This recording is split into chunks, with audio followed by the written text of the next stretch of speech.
I think I'm going to disagree with my my colleague that you guys are the ones that aren't involved. I think that young people are very involved, and more so, as was pointed out about that voting maybe is critical, but it's not the only one.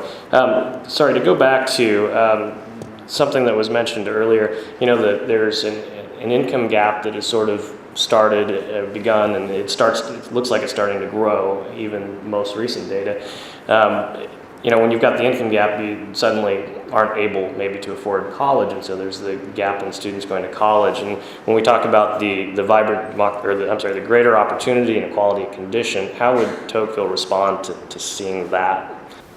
I think that would be one of the characteristics that Tocqueville would be most shocked about. He actually, in Democracy in America, observed the income equality of America because our nation was just starting. There was a greater sense of income equality because most of our nation were still farmers, and so we weren't developed yet. However, because we've industrialized since then, there's an enormous sense of income inequality in the United States, and I think he would be shocked. And also, he mentioned it in the second volume of Democracy in America that this sense of income equality makes it so that we are more able to feel compassionate for each other because we're more on a common level. And I think this income inequality would erode that sense of equality between us. But I have to slightly disagree with Lucy. Tocqueville was a very intelligent man. He was very well read, and I think he would understand the economics of the situation. Whereas America in the 1830s was an agrarian society where pretty much all farmers make the same amount of income. In modern society, we have it's been so globalized, especially through technology, we reward the people of our society who have the most skills, and actually the people who have less skill are not as rewarded as such, even though standards of living for everyone has increased. And the numbers are the Gini index has increased to 46 is the latest number, as opposed to 39 just 10 years ago. And so I think de Tocqueville would notice that a modern economy will beget itself to a greater income inequality, but I think he would praise America's efforts to try to guarantee a basic standard of living for all its citizens. What are those efforts? What have we done to try to increase standard of living? In America, I want to discuss this in terms of equality of opportunity and equality of condition. America has always prided itself through the American dream as having equality of opportunity for all its citizens. And especially in a modern sense, where America is such a wealthy nation, we believe, and I personally believe, that we should guarantee every citizen a basic equality of condition. While I don't believe we all should be exactly equal, and I believe that you should be able to get ahead based on merit, I believe through the original programs of the New Deal, such as Social Security and then in the Johnson's Great Society with Medicare and Medicaid, and so on, even to last month's health insurance reform. I believe that these basic Social Security nets are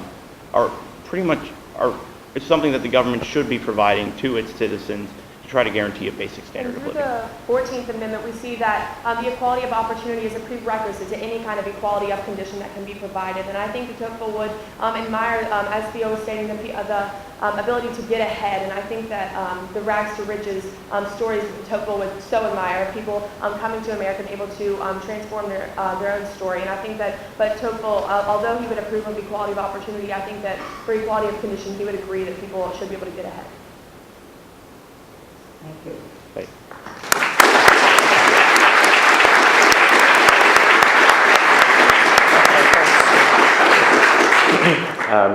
The light should be pointed that direction, right?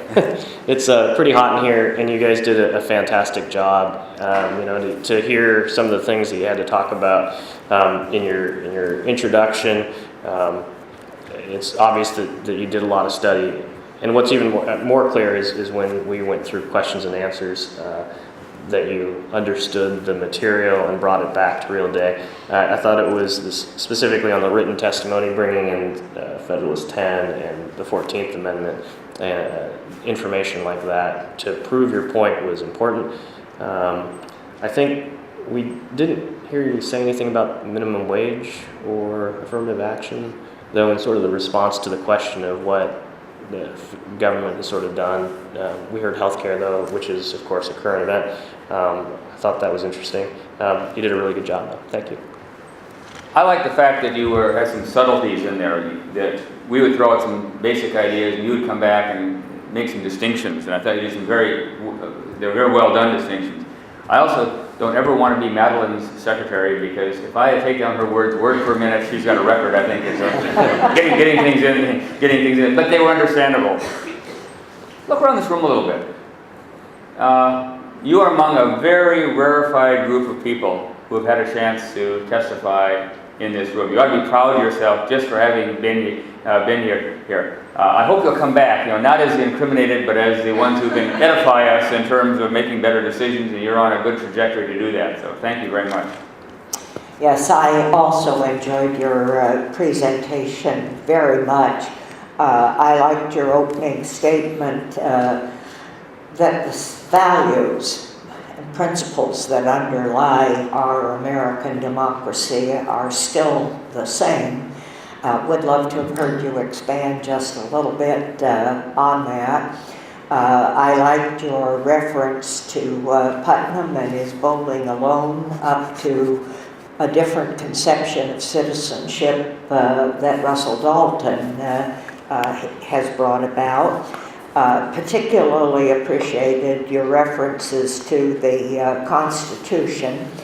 If I'd had a chance for another question, I would have come back and asked you for other evidence in particularly the Bill of Rights, so that the rights of petition and the rights of association and so on, your enemy there was time, not your ability to answer the question.